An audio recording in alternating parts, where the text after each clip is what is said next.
नमस्कार, मैं आलोक सिंह आज आप लोगों के साथ ह्यूमन एनाटॉमी एंड फिजियोलॉजी का अगला चैप्टर द एनिमल टिश्यूज़ के बारे में कुछ जानने कुछ समझने की कोशिश करेंगे। पिछली क्लास में हम लोगों ने ये जाना कि हमारी बॉडी है वो सेल्स की बनी हुई है। बहुत सारे सेल्स मिलकर टिश्यूज़ को फॉर्म करते हैं, बहुत सारे टिश्यूज़ मिलकर ऑर्गन को फॉर्म करेंगे और बहुत सारे ऑर्गन मिलकर एक सिस्टम को बनाते हैं और बहुत सारे सिस्टम्स आपस में मिलकर एक एनिमल बॉडी का फॉर्मेशन करते हैं। वहाँ पर हम लोगों ने ये जाना कि सेल ही हमारी बेसिक यूनिट है जिसके द्वारा पूरे बॉडी का फॉर्मेशन किया जाता है और इसलिए हम लोगों ने कहा था कि cell is the structural unit of life. और उस डेफिनेशन को थोड़ा सा हम लोगों ने मॉडिफाई किया और मॉडिफिकेशन के बाद हम लोगों ने ये जाना कि cell is the structural and functional unit of life. बहुत सारे सेल्स आपस में मिलकर एक नया सिस्टम बनाते हैं जिसे हम लोग कहते हैं इट इज़ टिश्यूज़। मीन्स कि सेल्स क्या है, टिश्यूज़ क्या है। Tissue is the group of cells. आज हम लोग इन्हीं टिश्यूज़ के बारे में जानने की कोशिश करेंगे कि हमारी बॉडी में टिश्यूज़ कितने टाइप्स की होती हैं और हम इन टिश्यूज़ को कैसे डिफ़ाइन करेंगे। तो सबसे पहले आइए हम लोग शुरू करते हैं about the definition of tissues कि टिश्यूज़ को डिफ़ाइन करना हो तो हम टिश्यूज़ को किस तरह से डिफ़ाइन करेंगे। हम लोग जान चुके हैं कि टिश्यू क्या है कि tissue is a group of sales having similar structure, जिसका स्ट्रक्चर एक जैसा है, हैविंग सिमिलर फंक्शन, जिसका फंक्शंस एक जैसा है, एंड हैविंग सिमिलर ओरिजिन, जो एक जगह से ओरिजिनेट हो रहा है। तब हम उस टिश्यू को, उस ग्रुप ऑफ सेल्स को कहेंगे इट इज़ टिश्यूज़। तो क्या डेफिनेशन हो गया टिश्यूज़ का कि tissue is a group of sales having similar structure, function and origin. हम लोगों ने जाना कि टिश्यू को कैसे डिफाइन करेंगे। जो ये टिश्यू है, पिछली क्लास में हम लोगों ने ये स्टडी किया कि जहाँ हम सेल्स का स्टडी करते हैं उस चैप्टर या उस टॉपिक को हम लोग कहते हैं इट इज़ साइटोलॉजी। ठीक उसी तरह से जहाँ हम टिश्यूज़ का स्टडी करेंगे उस टॉपिक या उस चैप्टर या उस सब्जेक्ट को हम लोग नाम देंगे इट इज़ हिस्टोलॉजी। हिस्टोलॉजी, ये हिस्टोलॉजी दो वर्ड के मिलने से बना है। एक को हम कहेंगे हिस्टो और दूसरे को लोग कहेंगे लॉगस। लॉगस हम लोग सभी को मालूम है, इसका मतलब होता है टू स्टडी, और जहाँ भी वर्ड हिस्टो है उसका मतलब क्या होता है टिश्यू। मीन्स कि जहाँ पर हम टिश्यू का स्टडी करेंगे, जिस चैप्टर में हम टिश्यू का स्टडी करेंगे उस चैप्टर को या उस टॉपिक को या उस सब्जेक्ट को हम नाम देंगे इट इज़ हिस्टोलॉजी। अब जो ये हिस्टोलॉजी है, चूँकि हम इसमें टिश्यू का स्ट्रक्चर स्टडी कर रहे हैं और टिश्यू किसकी बनी होती है, सेल्स की बनी होंगी, और सेल्स को हम लोग नेकेड आई से आसानी से देख नहीं सकते, तो उसके लिए हमें माइक्रोस्कोप की आवश्यकता होती है। अब ये जो माइक्रोस्कोप है, चूँकि हम लोग इसका स्टडी माइक्रोस्कोप के थ्रू कर रहे हैं, तो हम लोग इस हिस्टोलॉजी का एक और नाम देते हैं that is called the micro anatomy या माइक्रोस्कोपिक एनाटॉमी। दोनों में से कोई नाम दे सकते हैं, माइक्रो एनाटॉमी और माइक्रोस्कोपिक एनाटॉमी। इसमें से क्या हुआ, हम वर्ड यूज़ करें माइक्रो एनाटॉमी या हम यूज़ करें माइक्रोस्कोपिक एनाटॉमी या हम वर्ड यूज़ करें हिस्टोलॉजी, इसका मतलब है it is study of tissues. तो ये हो गई हमारी about definition of the tissues. आइए अब हम लोग शुरू करते हैं about types of the animal tissues. अब हम लोग ये जानने की कोशिश करेंगे बॉडी के अंदर, एनिमल बॉडी के अंदर कितने टाइप्स की टिश्यूज होंगी। लेकिन टिश्यूज के टाइप्स जानने से पहले थोड़ा सा हम लोग ये जानते हैं कि किसी भी एनिमल बॉडी को सरवाइव करने के लिए किन किन चीज़ों की आवश्यकता होती हैं।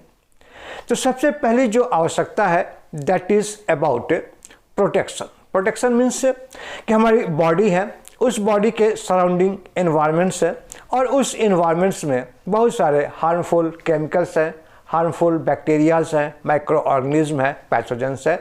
तो बॉडी को अपने आप को प्रोटेक्ट करना होता है फ्रॉम दीज हार्मफुल सब्सटेंस।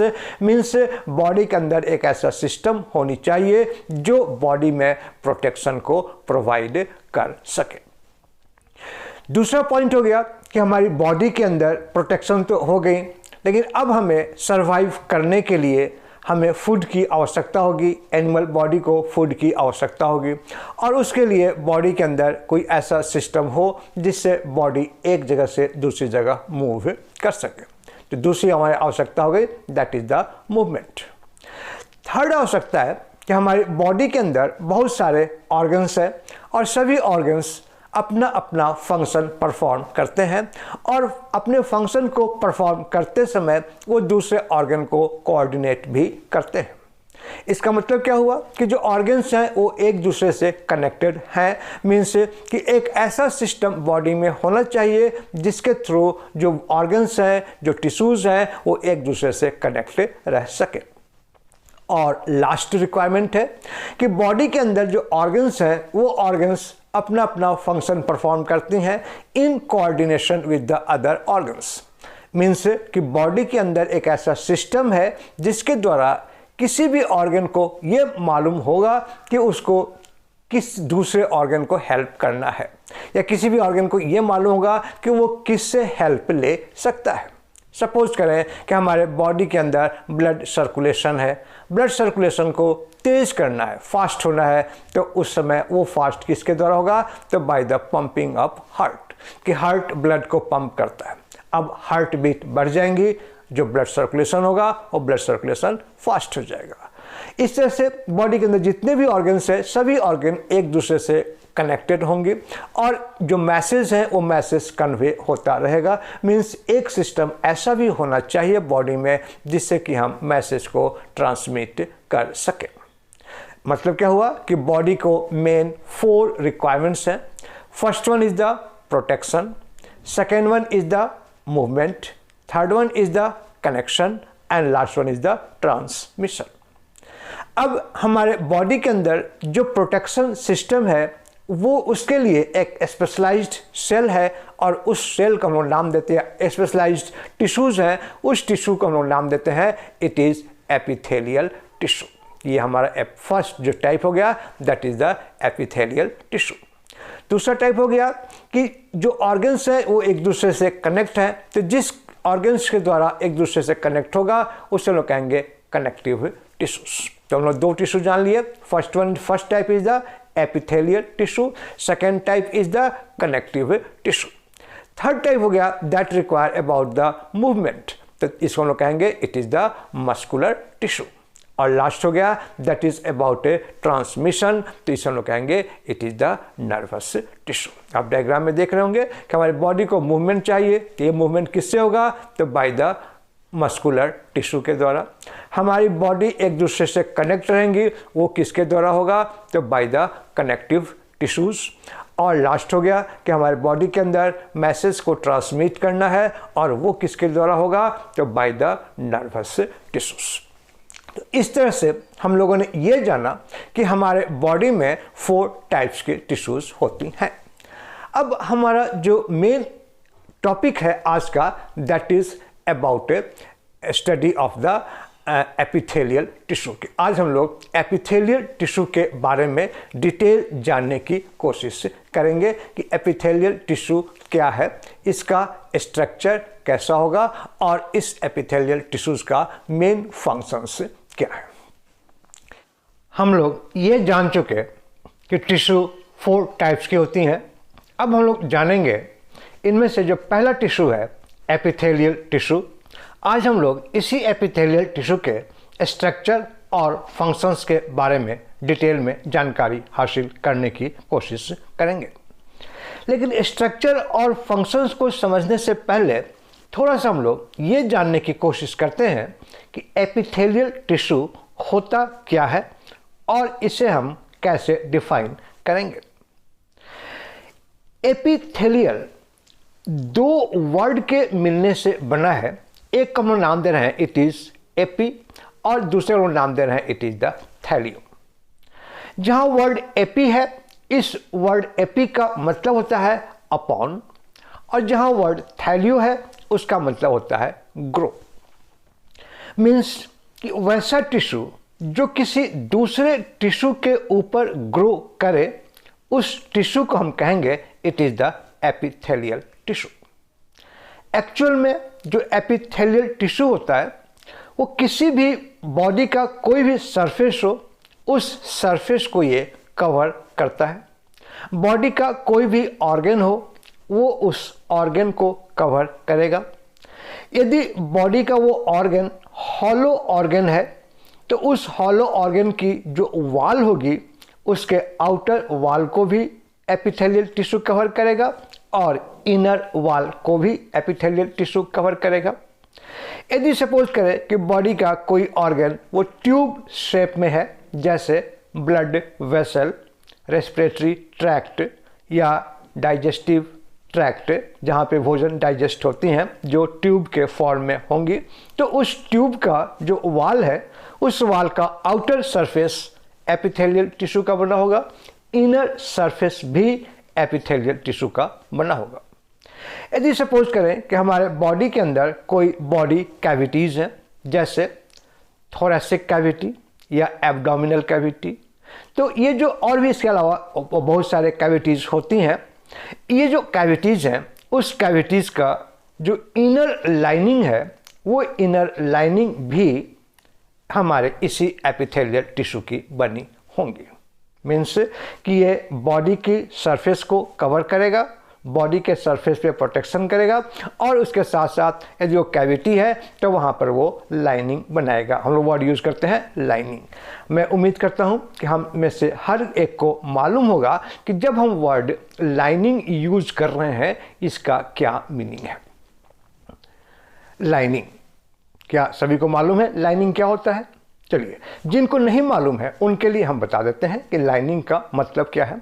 जैसे आप घर में देखते होंगे कि लेडीज़ अपनी सूट को स्टिच करवाती हैं, उस सूट के नीचे एक पर्थ होता है, एक कपड़ा होता है जिसे हम लोग क्या कहते हैं, इट इज़ द लाइनिंग। जो गर्ल्स स्टूडेंट हैं उनको मालूम होगा लाइनिंग का क्या मीनिंग है। बॉयज़ हैं वो भी अपने घरों में देखते होंगे कि सूट के नीचे एक और कपड़ा होगा और उस कपड़ा को क्या कहते हैं, इट इज़ द लाइनिंग। ठीक इसी तरह से कि हमारी बॉडी कैविटीज़ है, उस कैविटीज़ का अपना वॉल है, लेकिन उसके वॉल के साथ साथ एक और लेयर होगी, एपिथेलियल टिश्यूज़ की लेयर होंगी, एपिथेलियल सेल्स की लेयर होंगी, और उस लेयर को हम लोग क्या कहेंगे, इट इज़ लाइनिंग। चलिए आइए इसे हम लोग डायग्राम से समझने की कोशिश करते हैं कि एपिथेलियल टिश्यू कहाँ पे पाई जाती है।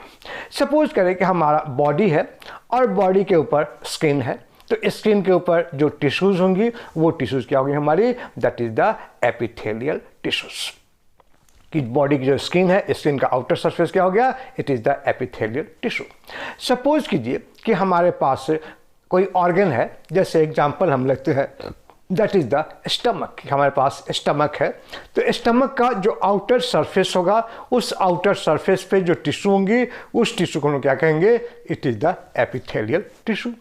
ठीक इसी तरह से जो हमारे स्टमक का वॉल है, इस वॉल के अंदर जो इंटरनल सरफेस है, जो इनर सरफेस है, उस इनर सरफेस पे जो लिक्विड होंगी, जो टिश्यू होंगी, उस टिश्यू को हम लोग क्या नाम देंगे, it is the epithelial tissue. दूसरा एग्जांपल लेते हैं हम लोग। सपोज करें कि हमारे पास ब्लड वेसल है और इस ब्लड वेसल के अंदर पर भी दो तरह की टिश्यू सरफेस पाई जाएंगी, एक आउटर सरफेस और दूसरा हो गया इनर सरफेस। तो जो आउटर सरफेस है, ये आउटर सरफेस भी किसकी बनी होगी, that is the epithelial tissue. या जो इनर सरफेस है वो इनर सरफेस भी किसकी बनी होगी, that is the epithelial tissue. Means कि बॉडी का कोई भी ऑर्गन हो, सॉलिड ऑर्गन हो, तो उसका आउटर सरफेस एपिथेलियल टिश्यू से कवर्ड होगा। यदि वो हॉलो ऑर्गन है, कोई ट्यूब है जैसे कि गैस्ट्रोइंटेस्टाइनल ट्रैक्ट या रेस्पिरेटरी ट्रैक्ट या ब्लड वेसल्स, तो वो जो ट्यूब लाइक स्ट्रक्चर है उसका भी वॉल, जो आउटर वॉल होगा वो एपिथेलियल टिश्यू है, और जो इनर वॉल होगा वो भी एपिथेलियल टिश्यू होगा। इसका नाम बदल जाता है, आउटर वाले को हम कहेंगे एपिथेलियल और इनर वाले को कहेंगे एंडोथेलियल। एपिथेलियल एंड एंडोथेलियल, लेकिन दोनों का जो स्ट्रक्चर है, दोनों का जो फंक्शन है वो ऑलमोस्ट सिमिलर होता है। सपोज करें कि हमारे बॉडी के अंदर बॉडी कैविटी है। अभी हम यहाँ पे देख रहे हैं कि हमारी बॉडी में बॉडी कैविटी है।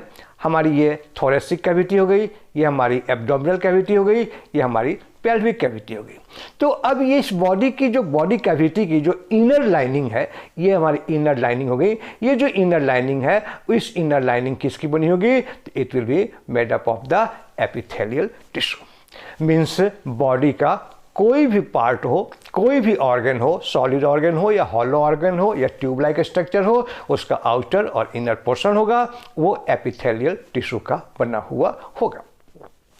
इसका मतलब क्या हो गया कि सपोज करें कोई एपिथेलियल टिश्यू है, तो उसका जो आउटर सरफेस है, अब मैं किसकी बात कर रहा हूँ? एपिथेलियल टिश्यू की, कि एपिथेलियल टिश्यू का जो आउटर सरफेस होगा वो इन्वायरमेंट के कांटेक्ट में होगा। यदि वो बॉडी के अंदर है तो वो किसी न किसी बॉडी फ्लूइड के कांटेक्ट में रहेगा। मीन्स वो फ्री सरफेस होगा। आउटर यदि वो बॉडी के बाहर है तो वो इन्वायरमेंट के कांटेक्ट में है, यदि वो बॉडी के अंदर है तो किसी न किसी बॉडी फ्लूइड के कांटेक्ट में रहेगा। और इसी एपिथेलियल टिश्यू का जो इनर पोर्शन होगा वो इनर पोर्शन किसी दूसरे टिश्यू के कांटेक्ट में रहेगा। यूजुअली वो कनेक्टिव टिश्यू के कांटेक्ट में रहता है। क्लियर बात ये? तो ये हम लोगों ने जाना कि एपिथेलियल टिश्यू क्या है। एपिथेलियल टिश्यू का थोड़ा सा और जानकारी हासिल करते हैं कि यह एक ऐसा टिश्यू है जिसका ग्रोथ हमारे बॉडी में सबसे पहले होगा। हमें मालूम है कि ह्यूमन बॉडी या कोई भी एनिमल है, उसका ग्रोथ मदर के वोम्ब में प्रेगनेंसी के समय होता है, और वो जिससे डेवलप होता है उसको हम लोग वर्ड यूज करते हैं, it is A embryo. Means embryo क्या हो गया कि वहाँ पे ग्रोथ हो रहा है, स्पर्म और ओवा का फ्यूजन हुआ और एम्ब्रियो का ग्रोथ हुआ, और वहाँ जो एम्ब्रियो बन रहा है उस एम्ब्रियो का जो सबसे पहला टिश्यू डेवलप होगा, पहले वो लिक्विड फॉर्म में होगा। जब वो पहला टिश्यू डेवलप होगा वो टिश्यू हमारा क्या है? That is the epithelial tissue. दूसरी कैरेक्टरिस्टिक्स है एपिथेलियल टिश्यू की कि हमारे बॉडी के अंदर जितने भी टिश्यूज होंगे उन सभी के अंदर ये कैपेसिटी होती है कि वो रीजनरेट हो। रीजनरेट मीन्स कि एक बार बन गया और किसी कारण से उस टिश्यू का या उस सेल का डेथ हो गया, हमारा बॉडी फिर से दोबारा से उस टिश्यू को फॉर्म कर देता है। जैसे हम मान लीजिए कि आपकी स्किन पे कोई कट लग गई, कट रहती है लेकिन धीरे धीरे वो कट हील हो जाती है। मीन्स वहाँ पे नए टिश्यू का फॉर्मेशन हो गया और हमारा स्किन इंटैक्ट हो गई, स्किन पहले के जैसा हो गया। मीन्स कि हमारे बॉडी के अंदर जितने भी सेल्स हैं सभी सेल्स अपने आप को रीजनरेट करते रहते हैं। अब इनमें से जो एपिथेलियल टिश्यू है उसके बारे में कहा जाता है कि it is the fastest growing tissue. Means इसकी जो ग्रोथ होती है वो सबसे फास्ट होती है, इसकी जो रीजनरेशन है वो सबसे फास्ट है। और एक बात और जान लीजिए कि हमारे बॉडी के अंदर जो नर्वस टिश्यू है उसका ग्रोथ सबसे स्लो है। मीन्स कि यदि हमारी बॉडी का न्यूरॉन्स का डेथ हो गया, हमारे बॉडी के नर्व सेल्स का डेथ हो गया, तो क्या हो गया कि हमारी उसकी ग्रोथ या तो होगी ही नहीं, और होगी तो बहुत ही ज़्यादा स्लो स्पेस से होती है।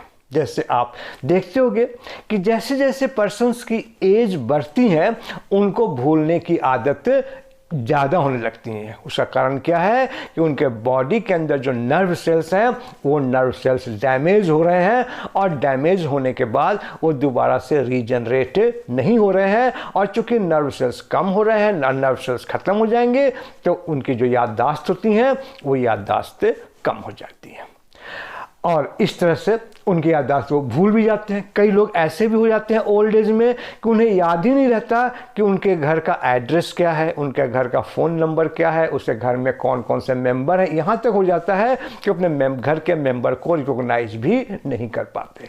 तो ये सब क्यों हो रही है? क्योंकि जो नर्वस टिश्यू है यदि वो एक बार डेड हो गई तो फिर उसका रीजनरेशन नहीं होगा। और दूसरी तरफ हम क्या स्टडी कर रहे हैं कि जो एपिथेलियल टिश्यू है ये फास्टेस्ट ग्रोइंग टिश्यू है। तो ये तो हम लोगों ने जाना कि एपिथेलियल टिश्यू के बारे में कि एपिथेलियल टिश्यू क्या होता है। कभी आपने सोचा कि हम बाहर बारिश में जा रहे हैं और स्किन के ऊपर वाटर कांटेक्ट आया और वाटर वहाँ से अलग हो गया। या आप किसी पर्सन को देख रहे होंगे कि एक ही एज के दो पर्सन है, सपोज करें कि 60 इयर्स ओल्ड है, एक के चेहरे पे ग्लो होंगी, उनकी स्किन टाइट होंगी, उनके स्किन में ग्लो होंगी। वहीं आप दूसरे पर्सन का चेहरा देखेंगे कि उनके चेहरे पे रिंकल्स आ जाएंगी और चेहरे पे झुर्रियाँ नज़र आएंगी और दोनों के स्किन में क्लियर डिफरेंस महसूस दिखाई देगी।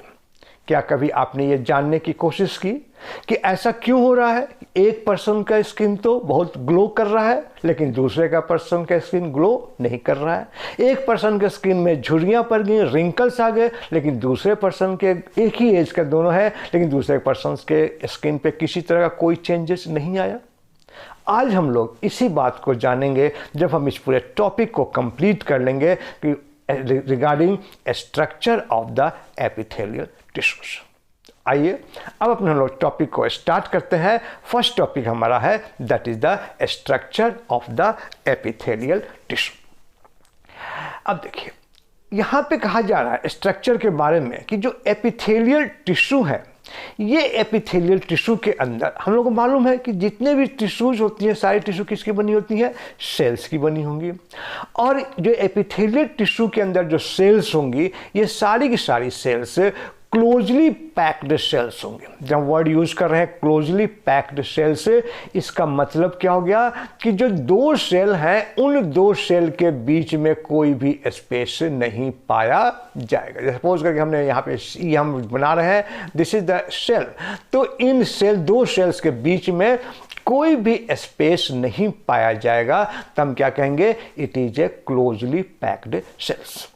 और जब दो सेल के बीच में स्पेस पाया जाता है तो उसके लिए हम एक अलग सा वर्ड यूज करते हैं और वो वर्ड हमारा है that is the intercellular space. देखिए वर्ड हमारा है इंटरसेलुलर स्पेस। अब देखिए यहाँ पे वर्ड आ गया इंटरसेलुलर। क्या कभी आपने इससे पहले ये इंटर वर्ड सुना कि इंटर का मतलब क्या होता है? जैसे हम कोशिश कीजिए जानने के लिए, अपने ब्रेन पे स्ट्रेस दीजिए कि आपने इससे पहले इंटर ENTER वर्ड हम नहीं यूज कर रहे हैं। हमारा वर्ड क्या है? इंटर का स्पेलिंग INTER। क्या कभी आपने सोचा कि इंटर वर्ड का क्या मतलब है? आपने सुना होगा इंटरवल वर्ड सुना होगा। जब आप पिक्चर देख रहे हैं तो वहाँ बीच में क्या होता है? ब्रेक आता है और उसको क्या कहते हैं? Interval, inter. या जैसे आप +2 कर रहे हैं, कहीं कहीं पर इस +2 को हम लोग कहते हैं intermediate of science. Inter word जब भी आए इसका मतलब होता है कि दो चीज़ों के बीच का जो चीज़ होता है उससे हम लोग क्या कहते हैं? इंटर। जैसे मान लीजिए हमने 10th कर लिया, हमारी स्कूलिंग कंप्लीट हो गई, लेकिन हम ग्रेजुएशन में जाएंगे तो क्या हो गया? BSc होगा। कॉलेज में हम जाएंगे तो BSc होगा। उसके बीच की जो स्टडी है जो आप +2 कहते हैं उस स्टडी को हम लोग क्या नाम देते हैं? It is the intermediate. जैसे मान लीजिए कि हम पिक्चर देख रहे हैं, पिक्चर में बीच में एक ब्रेक आ गया, मीन्स फर्स्ट पार्ट पहले हो गया, सेकेंड पार्ट बाद में हो गया, तो वो जो ब्रेक आया उसका हम लोग क्या नाम देंगे? It is the interval. तो यहाँ पे हम क्या वर्ड यूज कर रहे हैं? Intercellular space. जब हम वर्ड यूज करते हैं इंटरसेलुलर स्पेस, इसका मतलब क्या हो गया कि वैसा स्पेस जब दो सेल के बीच में जो एम्प्टी स्पेस होगा उससे हम लोग क्या कहेंगे? It is intercellular space. तो जो हमारा ये एपिथेलियल सेल्स है, ये epithelial cells tightly packed cells होंगी और इसके बीच में दो सेल्स के बीच में कोई भी गैप नहीं होगा। There will be no intercellular space. और यदि वो इंटरसेलुलर स्पेस हुआ भी तो वो इंटरसेलुलर स्पेस वेरी लिटिल, बहुत ही स्मॉल होगा and this space shall be filled with the cemented material. Means कि वहाँ पे बीच में कोई ऐसा मटेरियल, सीमेंटेड मटेरियल, सीमेंटेड मतलब सीमेंट का मतलब क्या होता है? दो चीज़ों को ज्वाइंट करने वाला मटेरियल। तो उस स्पेस के बीच में कोई ना कोई मटेरियल होगा और उसे हम क्या कहेंगे? It will be cemented material जो कि दोनों सेल्स को आपस में फिक्स करके रखेगा, आपस में ज्वाइंट करके रखेगा। अभी तक हम लोगों ने क्या जाना कि epithelial tissues grow on any other tissue, usually grow on the connective tissue. It consists of closely packed cells. There will be no space between two cells, or there will be very little space between two cells, and this space is called intercellular space. If there is any intercellular space, it will be filled with the cemented material. तो ये तो हम लोगों ने जाना कि epithelial tissue का structure क्या होता है। इस स्ट्रक्चर को आगे जानने से पहले थोड़ा सा हम लोग और जानते हैं एपिथेलियल टिश्यू के बारे में। वो क्या हमारा है कि इस एपिथेलियल टिश्यू की एक और खासियत है, इसके अंदर एक स्ट्रक्चर पाई जाती है जिसे हम लोग कहते हैं बेसमेंट मेम्ब्रेन। बेसमेंट मेम्ब्रेन एक ऐसा स्ट्रक्चर है जो सिर्फ एपिथेलियल टिश्यूज में ही पाई जाएंगी, इसके अलावा किसी और दूसरे टिश्यूज में बेसमेंट मेम्ब्रेन नहीं पाई जाती है। यहाँ पे जो एपिथेलियल टिश्यूज हैं उनके अंदर जो सेल्स हैं, मीन जो एपिथेलियल सेल्स हैं, एक्चुअल में ये एपिथेलियल सेल्स इसी बेसमेंट मेम्ब्रेन के ऊपर टाइटली पैक्ड होते हैं। मीन्स एक लेयर होगा और इस लेयर के ऊपर ही सारी की सारी सेल्स पाई जाएंगी और उस लेयर का हम क्या नाम देंगे, it is A basement membrane. अब ये जो बेसमेंट मेम्ब्रेन है एक्चुअल में it is a non living part, it is fibrous part and made up of supporting material.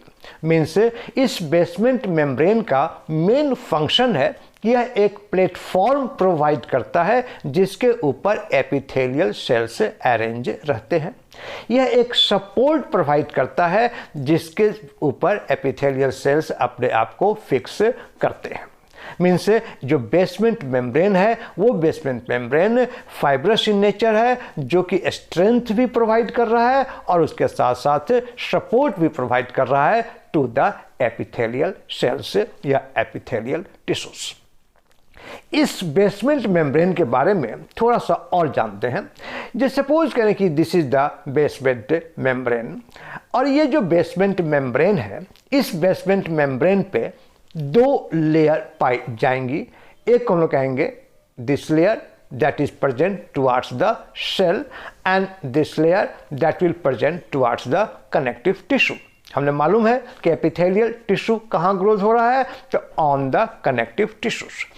अब बेसमेंट मेम्ब्रेन का जो लेयर सेल की तरफ होगा, एपिथेलियल सेल की तरफ होगा, उसके लिए हम एक स्पेशल नाम देते हैं कि it is the basal lamina. Basal lamina, BASAL lamina, LAMILA means it is called basal lamina. और बेसमेंट मेम्ब्रेन का वो पार्ट जो कनेक्टिव टिश्यू की तरफ होगा उससे हम लोग कहते हैं it is the fibrous lamella. Fibrous lamella, FIBROUS,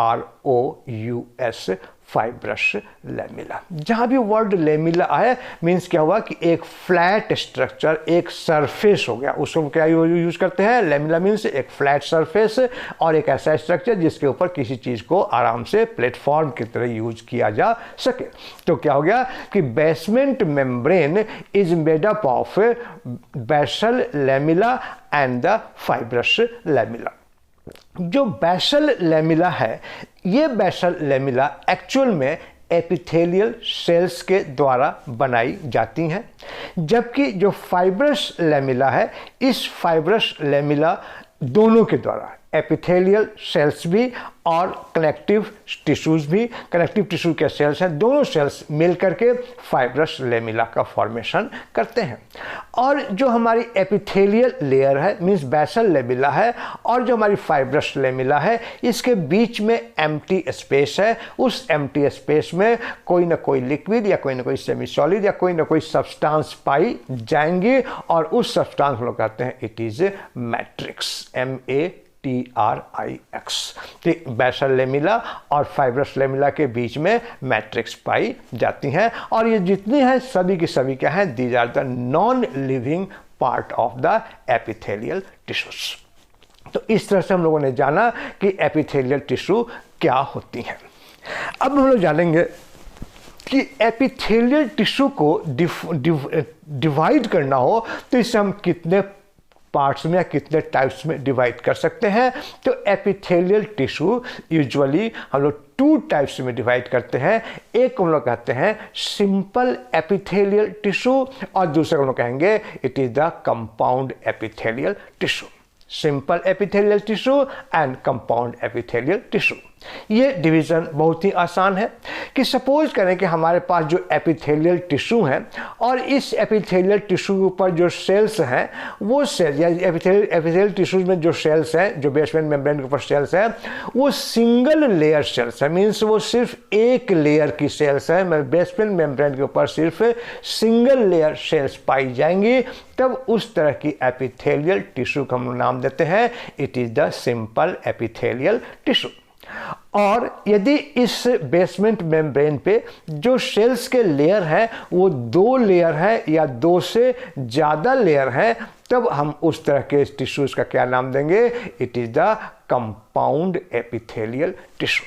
Epithelial tissue consists of a single layer of epithelial cells on the basement membrane. This type of tissue is called simple epithelial tissue.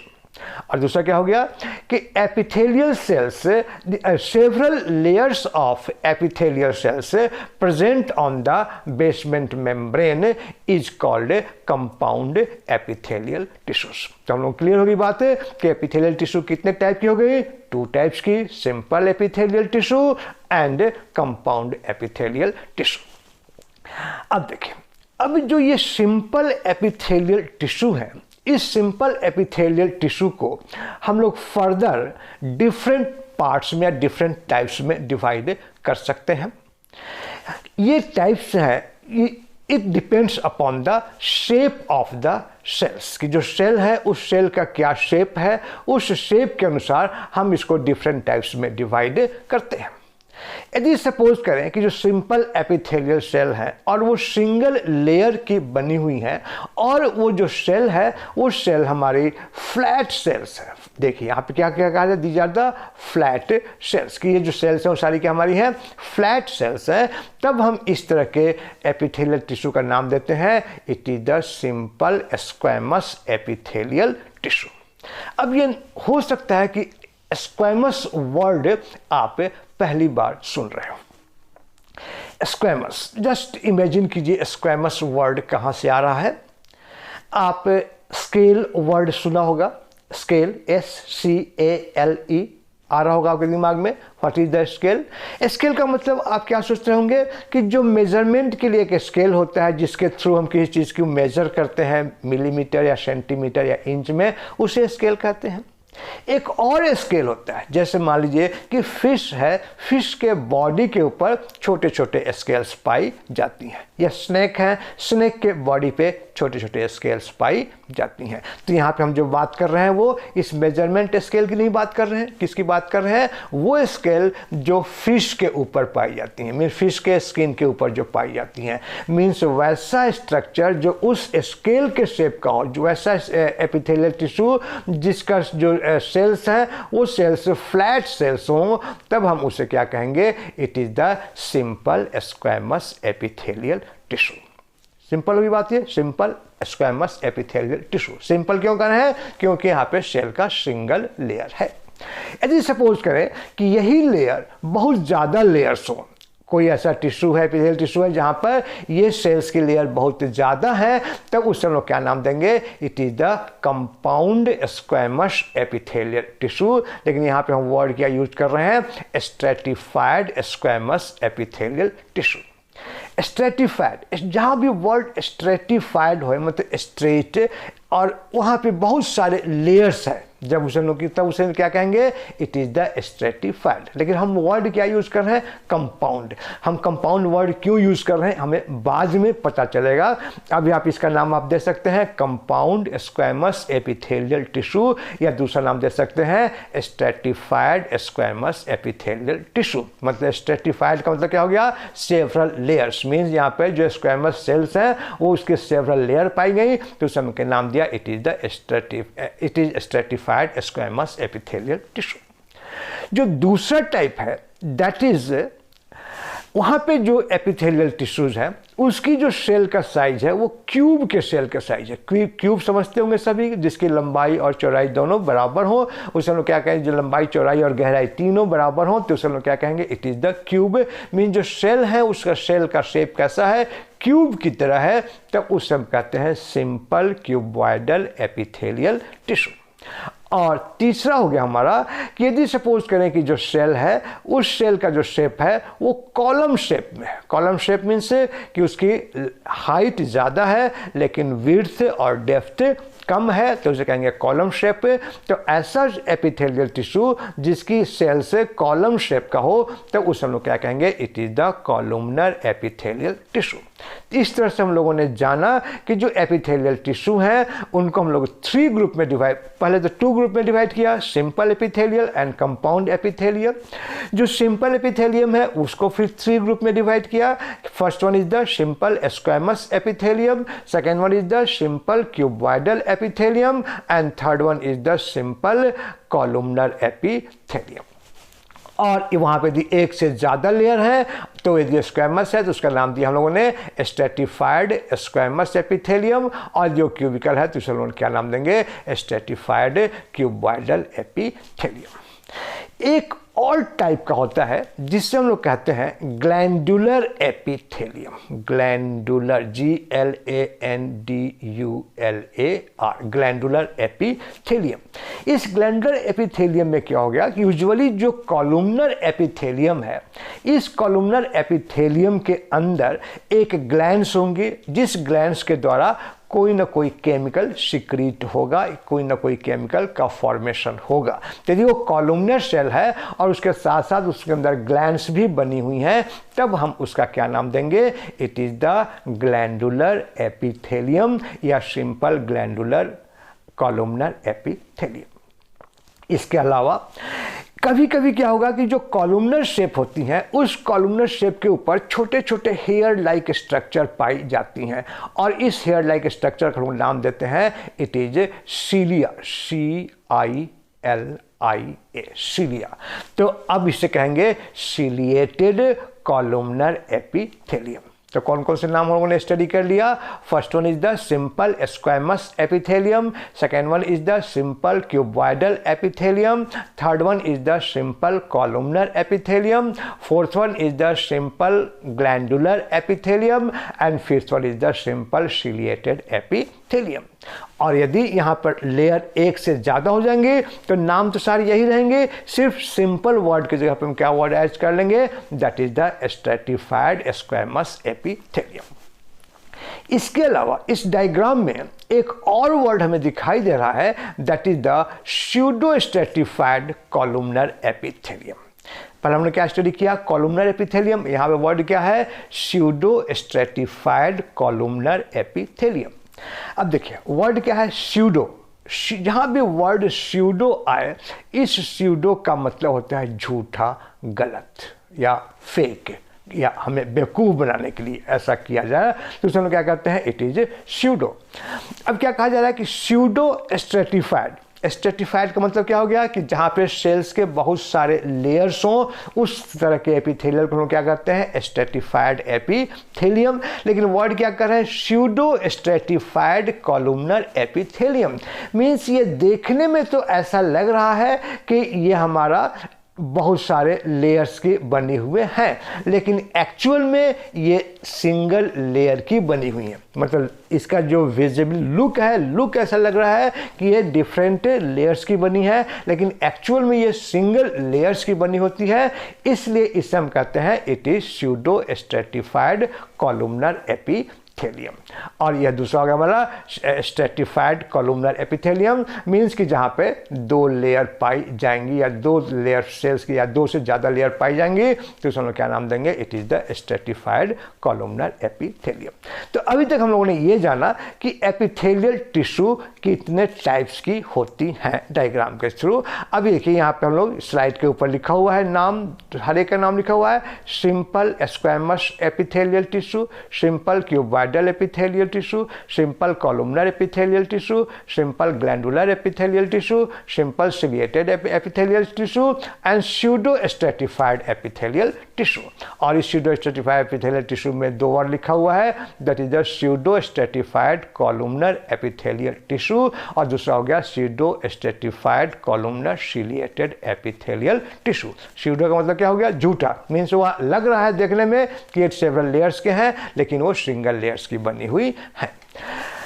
अब हम लोग ये जानेंगे एक एक करके। अभी तक हम लोगों ने ये जाना कि शेप के अनुसार एपिथेलियल टिश्यू को हम कितने टाइप्स में डिवाइड कर सकते हैं। अब आइए हम लोग इसी टाइप को समझते हैं कि फंक्शन के अकॉर्डिंग हम इसे कितने टाइप्स में डिवाइड कर सकते हैं।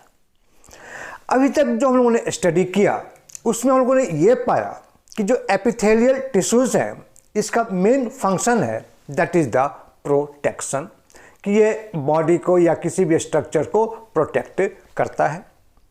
दूसरा फंक्शन उन्होंने ये देखा कि ये सिक्रीशन का काम भी कर रहा है, कि ग्लैंडुलर एपिथेलियल टिश्यू है जो किसी न किसी चीज़ को सिक्रीट कर रही हैं। और एक और फंक्शन, मेन फंक्शन होता है दैट इज़ द एब्जॉर्प्शन, कि यदि कोई चीज़ इसके कांटेक्ट में आएंगी तो उसको ये एब्जॉर्ब भी करेंगे। अब इन्हीं फंक्शन के अकॉर्डिंग आइए हम लोग जानने की कोशिश करते हैं कि एपिथेलियल टिश्यू को हम लोग कितने टाइप्स में डिवाइड कर सकते हैं। सबसे पहले हम लोगों ने जो स्टडी किया दैट इज द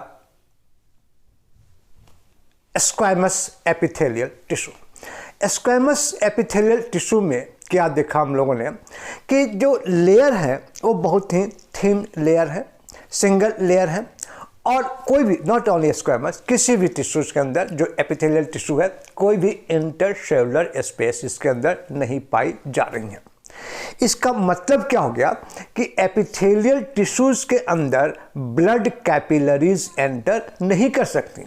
क्यों नहीं कर सकती? क्योंकि एक तो बेसमेंट मेम्ब्रेन है जो ब्लड कैपिलरीज के एंट्री को ब्लॉक कर रही हैं, दूसरा कि जो सेल स्पेस है उनके बीच में किसी भी तरह का कोई इंटरसेलुलर स्पेस नहीं पाया जा रहा है, और जब इंटरसेलुलर स्पेस नहीं पाया जाएगा तो एपिथेलियल टिश्यूज के अंदर ब्लड कैपिलरीज एंटर नहीं कर पाएंगी, और जब ब्लड कैपिलरीज इसके अंदर एंटर नहीं कर पाएंगी तब क्या होगा कि इनको न्यूट्रिशन नहीं मिलेगा। हम सभी को मालूम है कि ब्लड सर्कुलेट करता है हमारे बॉडी के अंदर, और उसका एक फंक्शन है कि ये न्यूट्रिएंट मटेरियल को जो जीआईटी से एब्जॉर्ब हुआ है, डाइजेस्टिव सिस्टम से एब्जॉर्ब हुआ है, वो न्यूट्रिएंट मटेरियल सभी सेल्स तक पहुंचती हैं, लेकिन यहाँ पर कोई भी ब्लड कैपिलरीज नहीं है। अब क्या हो गया कि हम लोगों को ये भी मालूम है कि जो एपिथेलियल टिश्यूज होती हैं वो किसी न किसी कनेक्टिव टिश्यूज के ऊपर पाई जाती है। मीन्स इसके नीचे क्या होगा, कनेक्टिव टिश्यू होगा, और इन कनेक्टिव टिश्यूज के अंदर ब्लड कैपिलरीज पाई जाएंगी। अब क्या हो गया कि जो न्यूट्रिएंट होंगे वो इन ब्लड कैपिलरीज से डिफ्यूज होकर के हमारे इस एपिथेलियल टिश्यूज के अंदर एंटर करती हैं, और इस तरह से एपिथेलियल टिश्यू को न्यूट्रिशन मिलता है। यदि वो सिंगल लेयर है तो वहाँ कोई प्रॉब्लम नहीं होगा, लेकिन यदि वो एपिथेलियल टिश्यू मल्टीपल लेयर है तो क्या होगा कि जो बेसमेंट मेम्ब्रेन के पास सेल्स होंगी उनके पास सफिशिएंट न्यूट्रिएंट पहुंच जाएगा, लेकिन जो सेल से बेसमेंट मेम्ब्रेन से अवे होंगी, दूर होंगी, उन तक न्यूट्रिएंट आसानी से नहीं पहुंचेगा। नतीजा क्या होगा कि आउटर जो सरफेस है उस सरफेस का डेथ होगा और सेल्स वहाँ से रिमूव होती रहेंगी और न्यू सेल से उसके जगह को रिप्लेस करती चली जाएंगी। अब हम लोग आते हैं अपने टाइप्स पे, एपिथेलियल टिश्यू के टाइप से अकॉर्डिंग टू फंक्शन, और ये कहाँ पे पाई जाएंगी। अब देखिए क्या काम है एपिथेलियल टिश्यू का, प्रोटेक्शन, एब्जॉर्प्शन एंड सिक्रीशन। अब कोई भी एपिथेलियल टिश्यू जो सिंगल लेयर का बना हो और फ्लैट हो, इसका मतलब क्या है कि कोई भी मटेरियल बहुत आसान, जो लिक्विड मटेरियल है, जो नॉन लिविंग मटेरियल है, बहुत आसानी से डिफ्यूज होकर इस के थ्रू क्रॉस कर सकता है। मीन्स कि वैसा एपिथेलियल टिश्यू जो किसी ऐसे सरफेस पे पाई जा रही है जिसका काम है किसी चीज़ को एब्जॉर्ब करना, तो वहाँ पे जो एपिथेलियल टिश्यू होंगी वो एपिथेलियल टिश्यू क्या होंगी, हमारी फ्लैट होंगी, हमारी वो सिंपल स्क्वैमस एपिथेलियल टिश्यू होंगी। यदि सपोज करें कि कोई, क्योंकि यदि वहाँ पे सपोज करें कि वहाँ पे कॉलमनर टिश्यू होंगी, तो कॉलमनर टिश्यू में क्या होगा कि यहाँ पे इसके कॉलम का शेप बहुत ज़्यादा लंबा है, तो जो न्यूट्रिएंट होंगे बहुत आसानी से इसको क्रॉस से नहीं कर पाएंगे। मीन्स कि जिस जहाँ पे एपिथेलियल टिश्यू को एब्जॉर्प्शन फंक्शन परफॉर्म करना है वहाँ पे कॉलमनर टिश्यू नहीं पाई जाएंगी। वहाँ पे कौन सी टिश्यू पाई जाएंगी, तो that is the squamous epithelial tissue. यदि सपोज करें कि कोई ऐसा ऑर्गन है जहां एपिथेलियम है और वहां पे प्रोटेक्शन की आवश्यकता है, तब उस कंडीशन में वहां पे जो टिश्यू पाई जाएंगी that will be the cuboidal epithelial tissue या columnar epithelial tissue. Cuboidal epithelial tissue protection कम करेगा, लेकिन कॉलमनर एपिथेलियल टिश्यू प्रोटेक्शन ज़्यादा करेगा, और यदि वो मल्टी लेयर्ड होंगी तो उसकी प्रोटेक्शन और ज़्यादा हो जाएंगी। जैसे सपोज करें कि हमारे स्किन है, तो स्किन के ऊपर जो एपिथेलियल टिश्यू है वो हमारी क्या होंगी, that is the stratified epithelium, जहाँ पे बहुत सारे मल्टीपल लेयर होंगे जो आसानी से उसको प्रोटेक्ट कर पाएंगे। आप जैसे महसूस करते होंगे, थोड़ा सा हम लोग सब्जेक्ट मैटर से अलग हटते हैं, कि जैसे सपोज करें कि आपका स्किन है और स्किन पे कट लग गया, उसकी हीलिंग हो जाएगी। यदि सपोज करें कि आपका स्किन है और आप मोटरसाइकिल से या स्कूटर से चल रहे हैं और अचानक आपका रोड पे आपके स्किन के ऊपर स्क्रैच लग गई, स्किन पे कट गई, तो आप क्या देखेंगे कि जहाँ पे कट लगी है ब्लेड से या किसी सीजर से, तो वो हीलिंग फास्ट होगी। लेकिन यदि वही स्किन किसी सड़क के ऊपर किसी जगह से वहाँ पे खरोच आ गई, तो वहाँ पे जो हीलिंग होगी वो हीलिंग स्लो हो जाती है। क्यों हो जाती है कि जब खरोच लगती हैं तो बहुत सारे जो लेयर्स हैं हमारी इस एपिथेलियल टिश्यू की, वो सारी की सारी लेयर्स डैमेज हो जाती हैं, और जब सारी लेयर डैमेज हो जाएंगी तो उसको रीजनरेट होने में टाइम लगेगा। लेकिन यदि वो कहीं पे कट लगी हुई है तो कट एक थोड़ी सी लेयर उसकी कट लगेंगी तो वो आसानी से रीजनरेट हो जाती हैं। तो इस तरह से हमने देखा कि जो एपिथेलियल टिश्यू है उनके फंक्शन के अकॉर्डिंग वहाँ पे एपिथेलियल टिश्यू के एपिथेलियल सेल्स का शेप होगा।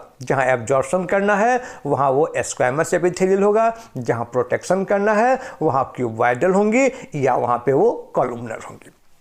फिर नेक्स्ट पॉइंट कहा जा रहा है कि यदि वो कॉलमनर है तो कॉलमनर में भी दो कैटेगरी पाई गई। एक को उन्होंने नाम दिया सिलिएटेड कॉलमनर और दूसरा उन्होंने क्या नाम दिया, ग्लैंडुलर कॉलमनर। मीन्स कि जहाँ पे कॉलम है यदि वो सीलिया है, जैसे सपोज करें कि रेस्पिरेटरी ट्रैक्ट है, रेस्पिरेटरी ट्रैक्ट में क्या होता है, हेयर्स पाए जाते हैं, छोटे छोटे हेयर्स पाए जाएंगे और उन हेयर्स को क्या नाम देते हैं, इट इज सीलिया। और सीलिया का मेन फंक्शन क्या होता है कि जो लिक्विड है, जो म्यूकस सिक्रीट हो रही है रेस्पिरेटरी ट्रैक्ट में, उस लिक्विड को वहाँ से बाहर को एक्सक्रीट करे। बॉडी में और भी जगह पे सीलिया पाई जाती है, लेकिन अभी आपको उन ऑर्गन का ज़्यादा डिटेल मालूम नहीं है, इसलिए मैं उसका एग्जांपल यहाँ पे कोट नहीं कर रहा हूँ। मैं वही एग्जांपल कोट कर रहा हूँ जिसके बारे में आपको आइडिया है। तो जो रेस्पिरेटरी ट्रैक्ट है वहाँ पे सीलिया पाई जाती हैं, और ये सीलिया किसके ऊपर पाई जाएंगी, तो ऑन द कॉलमनर सेल्स। और इस सीलिया का मेन फंक्शन क्या होगा, to excrete the mucus from the respiratory tract. अब कुछ ऐसे कॉलमनर सेल्स होंगे जिनमें ग्लैंड्स पाई जाएंगे। जैसे मान लीजिए कि हमारे बॉडी में स्टमक है, उस स्टमक में एंजाइम सिक्रीट होती हैं, या इंटेस्टाइन है, उस इंटेस्टाइन में एंजाइम सिक्रीट होंगी। तो वहाँ पे जो सेल्स होंगे, जो एपिथेलियम सेल्स होंगे, वो हमारी कौन सी होंगी? That is the glandular columnar epithelium. Means इस कॉलम शेप में ग्लैंड्स बनी होंगी जहाँ से केमिकल एंजाइम्स या वहाँ से एंजाइम्स या कोई भी केमिकल सिक्रीट होती रहती हैं। तो इस तरह से हम लोगों ने देखा कि जो हमारी एपिथेलियल टिश्यू के डिफरेंट शेप्स हैं वो जिस पार्ट में पाए जाते हैं वहाँ की जो फंक्शंस है उसके अकॉर्डिंग अपने शेप को ये चेंज करते हैं। तो हम लोगों ने ये आज जान लिया कि सिंपल एपिथेलियल टिश्यू कितने टाइप्स की होती हैं। अब आइए हम लोग इसी में से एक एक करके इनका हम लोग डिटेल स्टडी करते हैं। सबसे पहला हो गया कि सिंपल स्क्वैमस एपिथेलियल टिश्यू। इस सिंपल स्क्वैमस एपिथेलियल टिश्यू का एक और नाम देते हैं, that is the pavement membrane. अब देखिए वर्ड आया पेवमेंट। कभी सोचा आपने कि पेवमेंट का क्या मतलब होता है? आप रोड पे चलते होंगे, सड़क पे चलते होंगे और सड़क के साइड में बहुत सारे टाइल्स लगे हुए होंगे और वो टाइल्स किसके लिए होती हैं? फुटपाथ के, हम लोग फुटपाथ कहते हैं, या जो पैदल यात्री होते हैं वो उस टाइल्स के ऊपर चलते हैं, और जो रोड होती हैं वो मोटर व्हीकल के लिए होती हैं। तो वो जो फुटपाथ है उसके लिए एक और इंग्लिश में वर्ड है, उसे हम क्या कहते हैं? उसे हम लोग कहते हैं इट इज पेवमेंट। मीन्स कि जो स्क्वैमस एपिथेलियल टिश्यू है इसके अंदर जो सेल्स होंगी वो फ्लैट सेल्स होंगी और देखने में कैसा लगेगा? उस पेवमेंट की तरह। जैसे सपोज करें कि हमारे रूम, घर के अंदर बहुत सारे टाइल्स लगे हुए हैं और टाइल्स लगने से जो फर्श जैसे प्लेन दिखता है, ठीक उसी तरह से सिंपल स्क्वैमस एपिथेलियल टिश्यू भी दिखेगा। और ये क्या होगा कि इसके अंदर क्लोजली पैक्ड सेल्स होंगे जो बेसमेंट मेम्ब्रेन के ऊपर पाई जाएंगी। ये हो गया हमारा स्क्वैमस एपिथेलियम। नेक्स्ट हमारा है that is the simple cuboidal epithelium. नाम से क्लियर है कि cuboidal means cubical. Cubical means कि जो स्क्वायर शेप का स्ट्रक्चर, जब शेप हो कैसा होगा? स्क्वायर शेप का हो और उसके बीच में राउंड न्यूक्लियस होगा, उससे हम लोग क्या कहेंगे? It is the cuboidal epithelium. अब ये कहाँ पाई जाएंगी? इसका मेन काम क्या है? प्रोटेक्शन, और इसके साथ साथ ये थोड़ी बहुत एब्जॉर्प्शन का भी काम कर लेते हैं। जैसे स्क्वैमस वाला कहाँ पाई जाता था? जहाँ पे एब्जॉर्प्शन हो रहा है। क्यूबॉइडल कहाँ पाया जाएगा? जहाँ पे प्रोटेक्शन भी चाहिए और एब्जॉर्प्शन भी चाहिए, तो वहाँ पर क्यूबॉइडल एपिथेलियम पाई जाएंगी। यूजुअली ये हमारी बॉडी के अंदर बहुत सारे ग्लैंड्स हैं, ओवरीज हैं, टेस्टिस हैं, सलेवरी ग्लैंड है, पैंक्रियाटिक ग्लैंड है, रीनल ट्यूब्यूल है, इन सभी जगह पे ये हमारी क्यूबॉइडल एपिथेलियल टिश्यू पाई जाती है। नेक्स्ट हो गया कॉलमनर। नाम से ही क्लियर है कि इसका जो सेल होगा वो इलोंगेटेड सेल्स होगा। इलोंगेटेड सेल्स का मतलब क्या हो गया कि उसकी जो लेंथ होगी वो लेंथ ज़्यादा होगी और ये कॉलम लाइक स्ट्रक्चर का फॉर्मेशन कर देगा, और इस तरह की जो सेल्स होंगी उसे हम क्या नाम देंगे? It is the columnar epithelium. इसके बारे में कहा जा रहा है कि जो ये बेसमेंट मेम्ब्रेन की तरफ ये जो होंगी वो हमारी थोड़ी सी वाइडर होंगी, और जो आउटर साइड में होगी वो हमारी क्या होगी? थोड़ी सी नैरो होंगी। मीन्स कि slightly narrow towards the basement membrane and slightly broader towards the free surface. में तो गलत बोल गया। नेक्स्ट इज द इसका जो न्यूक्लियस होगा वो इलोंगेटेड होगा, और इसका जो न्यूक्लियस है वो सेंटर में नहीं पाया जाएगा, सेंटर से अवे पाया जाएगा। अब आप याद कीजिए कि सेल चैप्टर में हम लोगों ने स्टडी किया था कि जब न्यूक्लियस सेंटर से अलग पाई जाती हैं तो उस तरह के न्यूक्लियस को हम लोग क्या नाम देते हैं? याद कीजिए, उससे हम लोग कहते हैं it is the eccentric nucleus. तो जो हमारी जो कॉलमनर सेल्स हैं, इस कॉलमनर सेल्स में एसेंट्रिक न्यूक्लियस पाई जाती हैं। फिर कहा जा रहा है कि जो कॉलमनर सेल्स हैं उस कॉलमनर सेल्स को हम लोग गॉबलेट सेल्स या ग्लैंडुलर सेल्स भी कहते हैं। मतलब क्या होगा कि वैसा एपिथेलियल टिश्यू जिसके द्वारा म्यूकस सिक्रीट हो रहा होगा, तब हम उसे क्या कहेंगे? It is the goblet cells. और ये कहाँ कहाँ पाई जाएंगी? तो in stomach, intestine, rectum, gall bladder, bile duct, respiratory tract में जहाँ पर भी म्यूकस पाई जाएंगी। म्यूकस मीन्स वैसा लिक्विड जो हमारे ऑर्गन को मॉइस्ट रखता हो, उस लिक्विड को क्या कहते हैं? It is mucus. जैसे आप अपने बक्कल कैविटी को देखते होंगे कि वहाँ पे हमेशा मॉइस्ट रहता है, नोज़ को देखते होंगे हमेशा मॉइस्ट रहता है, और इसी तरह से इंटरनल जो ऑर्गन्स हैं वो इंटरनल ऑर्गन्स भी मॉइस्ट रहती हैं, और जिसके चलते मॉइस्ट रहती हैं उसे हम लोग क्या कहते हैं, इट इज़ म्यूकस से। और उस सेल को हम क्या नाम देंगे, म्यूकस सेल और गॉबलेट सेल से। तो कुछ जो हमारी जो कॉलमनर एपिथेलियम है वो एपिथेलियम इस म्यूकस को सिक्रीट करती हैं, और एक मतलब बॉडी के इंटरनल और कोई भी ऑर्गन नाम ले लो वहाँ पे म्यूकस से सेल जरूर पाई जाती हैं। अब आगे हमारी ग्लैंडुलर सेल्स। ग्लैंडुलर सेल मालूम है हमें कि इंटेस्टाइन में सिक्रीट होता है या जीआई स्टमक में सिक्रीट होता है। तो ये हमारा क्या हो गया, it is the gastric gland, मतलब स्टमक के अंदर, इंटेस्टाइनल ग्लैंड में इंटेस्टाइन के अंदर, पैंक्रियाटिक लोब्यूल मतलब पैंक्रियास के अंदर। तो आप इस नामों से हो सकता है थोड़ा सा डर रहे होंगे, लेकिन आपको डरने की ज़रूरत नहीं है। आगे जब हम लोग चैप्टर्स पढ़ेंगे तो आप इन नाम से फेमिलियर हो जाएंगे कि ये सारी क्या है। फंक्शन मालूम है, secretion, absorption and protection. Simple ciliated. Simple ciliated means कि एक कॉलमनर या कुबाइडल होगा और उसके ऊपर सीलिया पाई जाएंगी। ये सीलिया क्या होता है, हेयर लाइक स्ट्रक्चर होता है, और सीलिया एराइज कहाँ से होता है, जो from the granules in the epithelial cells की। एपिथेलियल सेल्स के अंदर जो ग्रैन्यूल्स हैं उन ग्रैन्यूल्स से ये सीलिया एराइज होता है। डायग्राम से आपको क्लियर हो रहा होगा। Next is the mucus globular. हम पहले पढ़ चुके हैं कि जहाँ पे म्यूकस सेल्स है, जहाँ पे ये हमारी हो गई म्यूकस जिससे कि लिक्विड सिक्रीट हो रही है, म्यूकस सिक्रीट हो रही है, तो इसे हम लोग कहेंगे म्यूकस सेल या गॉबलेट सेल्स। और ये कहाँ कहाँ पाई जाएंगी, तो ये हमारी रेस्पिरेटरी ट्रैक्ट में पाई जाती हैं, ओविडक्ट मीन्स ओवरी में पाई जाएंगी, यूटेरस में पाई जाएंगी, ब्रेन में पाई जाएंगी, और बहुत जगह मीन्स बॉडी की जितने इंटरनल ऑर्गन्स है सभी जगह ये पाई जाती हैं। सीलिया का फंक्शन क्या है, तो सीलिया का फंक्शन मालूम है कि ये मूव करता है, ये वाइब्रेट करता रहेगा, जो कि मटेरियल को मूव करेगा from one place to another place inside the organ. जैसे रेस्पिरेटरी ट्रैक्ट में पाई गई तो जो म्यूकस होगा उसको ये मूव करेगा। यूटेरस में पाई जाएंगी तो वहाँ जो लेडीज़ की जो एग्स होंगी, जो ओवम होगी, उनको मूव करेगा। इस तरह से सेरेब्रल स्पाइनल फ्लूइड ब्रेन के अंदर। इन नाम आपको सारे नए लग रहे होंगे, कंफ्यूजिंग लग रहे होंगे, लेकिन घबराइए ना में नहीं। आप जब हम लोग आगे चैप्टर्स पढ़ेंगे डिफरेंट सिस्टम, तो ये सारे नाम आप फेमिलियर हो जाएंगे और उसमें बहुत आसानी से आप इन नाम को याद कर लेंगे। सीलिया का फंक्शन क्या हो गया, तो सीलिया क्या हो गया, सीलिएटेड एपिथेलियम है, always remain in the vibrating state, जो वाइब्रेट करता रहता है ताकि मटेरियल को वो एक जगह से दूसरी जगह मूव कर सके। स्यूडो स्ट्रेटिफाइड, इसका मेन फंक्शन क्या हो गया, जो भी मल्टी लेयर्स होंगी या जो कॉलमनर होंगे उनका मेन फंक्शन क्या होता है, प्रोटेक्शन। तो इसका मेन फंक्शन क्या है, that is to protect, that is to secrete, move the secretion glands etcetera. These all are the function of the हमारी स्यूडो स्ट्रेटिफाइड एपिथेलियम। अब कहा जाए जो स्यूडो स्ट्रेटिफाइड एपिथेलियम है, इसको दो ग्रुप में डिवाइड किया गया। यदि वो कॉलम शेप है और मल्टी लेयर्ड दिख रहा है नहीं लेकिन दिख रहा है, तो इसे कहेंगे स्यूडो स्ट्रेटिफाइड कॉलमनर एपिथेलियम। यदि वो कॉलमनर एपिथेलियम में वहाँ सीलिया है और मल्टी लेयर्ड दिख रहा है लेकिन है नहीं, तो उसे क्या कहेंगे, pseudo stratified columnar ciliated epithelium. ये सारे ऑर्गन्स का नाम है जहाँ जहाँ पर ये चीज़ें पाई जाती हैं। अब आई बारी कंपाउंड एपिथेलियम की। इस तरह से हम लोगों ने यह जाना कि सिंपल एपिथेलियल टिश्यू के क्या स्ट्रक्चर है और क्या फंक्शन है। शुरू में हम लोगों ने यह जाना था कि एपिथेलियल टिश्यू 2 टाइप्स की हैं। एक का नाम दिया गया था सिंपल एपिथेलियल और दूसरे का नाम दिया गया था कंपाउंड एपिथेलियल।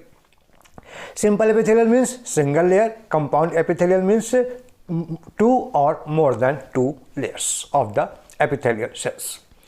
अब ये जो कंपाउंड एपिथेलियल हैं, इनको फिर हम लोग 2 पार्ट में डिवाइड करते हैं, 2 टाइप्स में डिवाइड करते हैं।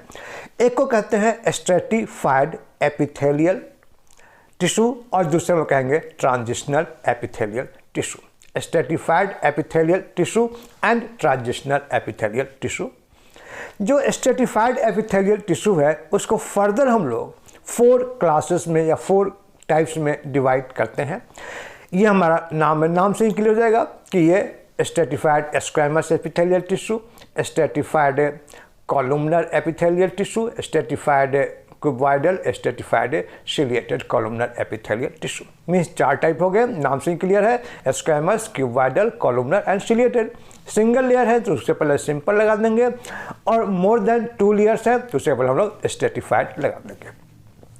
हमने क्या कहा था कि हम सिर्फ वर्ड यूज़ करेंगे कंपाउंड, स्ट्रेटिफाइड नहीं यूज़ करेंगे, क्योंकि स्ट्रेटिफाइड के अलावा एक और कंपाउंड एपिथेलियल टिश्यू होता है जिससे हम लोग नाम देते हैं it is the transitional epithelial tissue. Transitional epithelial tissue, ये ट्रांजिशनल एपिथेलियल टिश्यू क्या है कि वैसा एपिथेलियल टिश्यू जिसके अंदर 2 या 2 से ज़्यादा शेप का सेल्स, एपिथेलियल सेल्स पाई जाएंगी। ऊपर क्या स्टडी किया, स्ट्रेटिफाइड कॉलमनर मीन्स सारे के सारे सेल्स क्या है, कॉलमनर है। स्ट्रेटिफाइड स्क्वैमस मीन्स सारे के सारे जो सेल्स हैं वो स्क्वैमस है, स्केल शेप के हैं। स्ट्रेटिफाइड क्यूबॉइडल मीन्स सारे के सारे क्यूबिकल शेप के हैं। इस तरह से उनका नाम देंगे, लेकिन यहाँ पे क्या होंगे कि जितने भी सेल्स होंगे वो सेल्स डिफरेंट शेप्स के होंगे, और इसलिए इसका नाम दिया जाता है it is the transitional epithelium. अब आइए हम लोग इनका डिटेल जानने की कोशिश करते हैं कि स्ट्रेटिफाइड स्क्वैमस एपिथेलियम किसे कहेंगे। कि सेवरल लेयर ऑफ सेल्स मालूम हम लोगों को, जो ऊपर सबसे ऊपर होगा उसे कहेंगे सुपरफिशियल लेयर, उसके नीचे होगा उसे कहेंगे इंटरमीडिएट लेयर, और जो सबसे नीचे होगा उसे हम लोग क्या कहेंगे, it is the germinative layer. Germinative layer means कि वहाँ से नए नए सेल्स का जनरेशन हो रहा है, और इंटरमीडिएट मतलब जो बीच में है, और सुपरफिशियल मतलब जो सबसे बाहर क्यों है। दूसरा हो गया हमारा जो स्ट्रेटिफाइड स्क्वैमस एपिथेलियल है, फिर कहा जा रहा है कि ये 2 पार्ट में डिवाइड की जाती हैं। एक को कहते हैं क्रिएटिनाइज स्ट्रेटिफाइड स्क्वैमस एपिथेलियल, और दूसरा लोग कहेंगे नॉन क्रिएटिनाइज स्ट्रेटिफाइड स्क्वैमस एपिथेलियल। अब देखिए यहाँ पे वर्ड है क्रिएटिनाइज्ड। एक्चुअल में जो क्रिएटिनाइज्ड वर्ड है, ये वर्ड आया है from the word creatine. Creatine एक केमिकल है। अब देखिए कहा जा रहा है कि जो स्क्वैमस एपिथेलियल है, जो स्ट्रेटिफाइड स्क्वैमस एपिथेलियल है, वो स्किन के ऊपर ही पाई जाती हैं। इसके अलावा कहा जा रहा है कि बक्कल कैविटी में पाई जाएंगी, जीआईटी में, यूरेथ्रा मीन्स बॉडी का जो इंटरनल ऑर्गन है वहाँ पर भी स्ट्रेटिफाइड स्क्वैमस एपिथेलियल पाई जा रही हैं, और जो बॉडी का आउटर ऑर्गन है वहाँ पर भी स्ट्रेटिफाइड स्क्वैमस एपिथेलियल पाई जा रही हैं। लेकिन दोनों में क्या डिफरेंस है कि जब हम स्किन को टच करते हैं तो हमें किसी तरह का बहुत ज़्यादा सेंसेशन महसूस नहीं होता। इसको हम टच करेंगे, इसके ऊपर फ्रिक्शन होगा तो ये फ्रिक्शन को बहुत हद तक बर्दाश्त कर सकता है। प्रेशर होगा, उस प्रेशर को भी ये बर्दाश्त कर सकता है। लेकिन सपोज करें कि हमारे बॉडी का इंटरनल ऑर्गन है, यदि उस इंटरनल ऑर्गन को किसी तरह से टच किया जाए तो वहाँ पे अनबियरेबल सेंसेशन हो जाएगी। वो किसी भी प्रेशर को या किसी फ्रिक्शन को बहुत आसानी से टॉलरेट नहीं कर पाएगा। और ये क्यों नहीं होता है, ऐसा डिफरेंस क्यों है, तो due to the chemical that is called keratin. Means जो स्किन है, स्किन के एपिथेलियल सेल्स में केराटिन पाई जाती हैं, और जो केराटिन होती हैं वो उससे टफ बनाती हैं, उससे हार्ड बनाती हैं, और वो सारी की सारी साइटोप्लाज्म को वहाँ से वो रिप्लेस कर देती हैं, और साइटोप्लाज्म की जगह पर क्या आ जाती हैं, दैट इज़ द केराटिन। तो इस तरह के स्क्वैमस एपिथेलियल को क्या नाम देंगे, केराटिनाइज्ड स्ट्रेटिफाइड स्क्वैमस एपिथेलियम, और ये स्किन में पाई जाती हैं।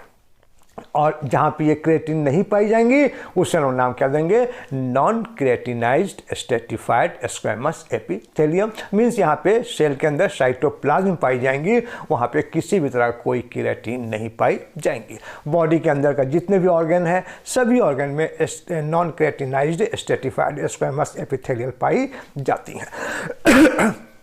ये हमारी हैं बक्कल कैविटी, जीआईटी, यूरेथ्रा का लोअर पार्ट, वेजाइना, यूटेरस का लोअर पार्ट, कॉर्निया मतलब आइज का पार्ट है, दैट इज द कॉर्निया। यहाँ डायग्राम दिखाया जा रहा है कि पाम है, सोल है, बक्कल कैविटीज़ है, आइज है। तो इस तरह से ये हमारे स्ट्रेटिफाइड स्क्वैमस एपिथेलियल इनके आउटर सरफेस पे पाई जाती हैं। अब आई ट्रांजिशनल। क्या कहा, इसमें डिफरेंट शेप्स की होंगी। तो जो सबसे इनर मोस्ट लेयर होगा वो हमारा कॉलमनर शेप का होगा। डायग्राम देख लीजिए, इनर मोस्ट लेयर क्या होगा हमारा, कॉलमनर शेप का हो गया। जो हमारी मिडिल लेयर है मीन्स इंटरमीडिएट लेयर है वो पॉलीहेड्रल शेप की हो गई, और जो सुपरफिशियल लेयर है मीन्स आउटर लेयर है वो हमारी ग्लोबुलर शेप की हो गई। इसमें कोई भी बेसमेंट मेम्ब्रेन नहीं पाई जाती हैं। फिर कहा जा रहा है कि इसके अंदर सेल डिवीजन होता है, that is by the mitosis, और इसके अंदर इलास्टिसिटी ज़्यादा होती है। जैसे अब एग्जाम्पल लें कि गॉल ब्लैडर है, गॉल ब्लैडर में जैसे जैसे यूरिन भरती जाती हैं उसकी जो यूरिनरी ब्लैडर है, यूरिनरी ब्लैडर में जैसे जैसे यूरिन भरती जाएंगी वैसे वैसे यूरिनरी ब्लैडर का साइज इंक्रीज होता चला जाएगा, और जब वहाँ से यूरिन बाहर निकल जाएंगी तो उसका साइज क्या होगा, वो छोटा हो जाएगा। तो ये जो साइज इंक्रीज और डिक्रीज हो रही हैं वो किसके चलते हो रही हैं, due to the transitional epithelium.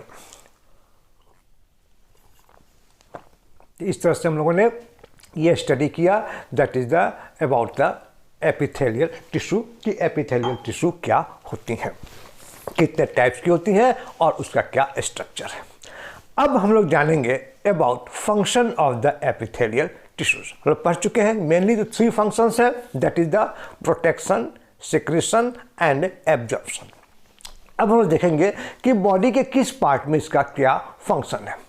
ये कहाँ कहाँ पाई जाएंगी, skin, GIT wall, renal tubule, respiratory tract, जो हमारी होगी skin, GIT wall, renal tubule, respiratory tract, renal system, sense organ, repairing, digestive juice, reproductive organs, hair and nail, mean इन सभी जगह पर एपिथेलियल टिश्यू उनके आउटर सरफेस पे पाई जाएंगी। अब देखते हैं कि हर एक जगह पर इसका क्या फंक्शन है। जैसे स्किन पे पाई जाएंगी तो वहाँ पर ये बैरियर की तरह काम करेगा between the internal environment and external environment. ये इसके साथ साथ ये प्रोटेक्ट करेगा, जो इंटरनल ऑर्गन है उसको प्रोटेक्ट करेगा, किससे, तो बाहर के इन्फेक्शियस माइक्रो ऑर्गेनिज्म से, बाहर के मैकेनिकल इंजरी से, बाहर के टॉक्सिक से, और ये सरफेस को हमेशा मॉइस्ट भी रखेगा and it will act as a first line of defence. तो इस तरह से हमने देखा कि स्किन के अंदर जो एपिथेलियल सेल्स हैं वो ये फंक्शन परफॉर्म करते हैं। इसके अलावा ये जीआईटी के दीवार पे पाई जाएंगी। जब जीआईटी के दीवार पे पाई जाएंगी मीन्स स्टमक हो या इंटेस्टाइन हो, वहाँ पाई जा रही हैं, तो वहाँ इसका क्या फंक्शन होगा, that is the absorption of the food. और सिर्फ एब्जॉर्प्शन ऑफ फूड ही नहीं, वहाँ वो डाइजेस्टिव जूस भी सिक्रीट करेंगी, मीन्स यहाँ पे दोनों काम कर रही हैं, सिक्रीशन का भी काम कर रही हैं और इसके साथ साथ एब्जॉर्प्शन का भी काम कर रही हैं। नेक्स्ट हमारा हो गया रीनल ट्यूब्यूल। रीनल ट्यूब्यूल हमारी किडनी में पाई जाती हैं जहाँ ये वाटर को एब्जॉर्ब करता है। यूरिन होता है वहाँ, रीनल ट्यूब्यूल के द्वारा यूरिन का सिक्रीशन होता है, यूरिन का फॉर्मेशन होता है। हमारे बॉडी में सेंस ऑर्गन्स हैं। सेंस ऑर्गन्स कौन कौन से हैं, जैसे स्किन हो गई, आइज़ हो गई, नोज़ हो गई, ईयर हो गया, टंग हो गई, ये सारे हमारे सेंस ऑर्गन हैं। और इस सेंस ऑर्गन में भी एपिथेलियल टिश्यू पाई जाती हैं। जो स्किन का कलर है वो कलर किसके डिसाइड होता है, या आइज़ का जो कलर है वो कलर किससे डिसाइड होगा, तो स्किन या आइज़ में जो एपिथेलियल टिश्यू है उसके अंदर कौन सी केमिकल पिगमेंट ज़्यादा है। यदि पिगमेंट ज़्यादा होगा तो पर्सन का जो कम्प्लेक्शन फेयर मीन्स डार्क हो जाएगा, यदि वो पिगमेंट कम होगा तो कम्प्लेक्शन जो होगा वो फेयर हो जाएगा। एपिथेलियल टिश्यू जो होगा ये रिपेयर का भी काम करता है, मीन्स रीजनरेट करके उस ऑर्गन को ऑर्गन का इंजर्ड टिश्यू को रिमूव करेगा। इसके अलावा ये रिप्रोडक्टिव ऑर्गन्स हैं, वहाँ पर ये ओवरीज में काम करती हैं, रेस्पिरेटरी ट्रैक्ट है, जेनिटल ट्रैक्ट है, हेयर है, नेल है, और ये सारी फंक्शंस हैं। These are the functions of the epithelial tissue. इस तरह से हम लोगों ने ये टॉपिक कंप्लीट किया, एपिथेलियल टिश्यू, इनका क्या स्ट्रक्चर है, और इस तरह से हम लोगों ने पूरे चैप्टर को कंप्लीट कर लिया, पूरे टॉपिक को कंप्लीट कर लिया, that is the epithelial tissue structure and function. Next class में कोई और टिश्यू के बारे में डिस्कशन करेंगे, उनका क्या स्ट्रक्चर होता है और क्या फंक्शन होता है। मैंने पूरी क्लास लेंथी क्लास बनाई है इसलिए कि मुझे ऐसा महसूस होता है कि आप एक क्लास देखने के बाद फिर दूसरे क्लास को आसान व्यू नहीं करते, तो आप इसी टॉपिक को एक बार आपने समझ लेंगे, सारी पॉइंट क्लियर हो जाएंगी। और यदि कोई प्रॉब्लम हो, कोई दिक्कत हो या कोई डाउट्स हो, कोई क्वेश्चन हो, तो आप कमेंट बॉक्स में ज़रूर लिखें, मैं उसका रिप्लाई देने की कोशिश करूंगा। और मुझे ये भी बताएं कि क्या ये इतनी लेंथी क्लास एक साथ में अपलोड करूं या इसे पार्ट में अपलोड करूं। आपका फीडबैक की मुझे इंतज़ार रहेगी। उम्मीद करता हूं आप अपना फीडबैक ज़रूर देंगे ताकि उसी के अकॉर्डिंग हम आगे के अपने स्ट्रेटजी को मेंटेन रख सकें। Thank you very much for remaining with me for such a long duration. Thanks a lot.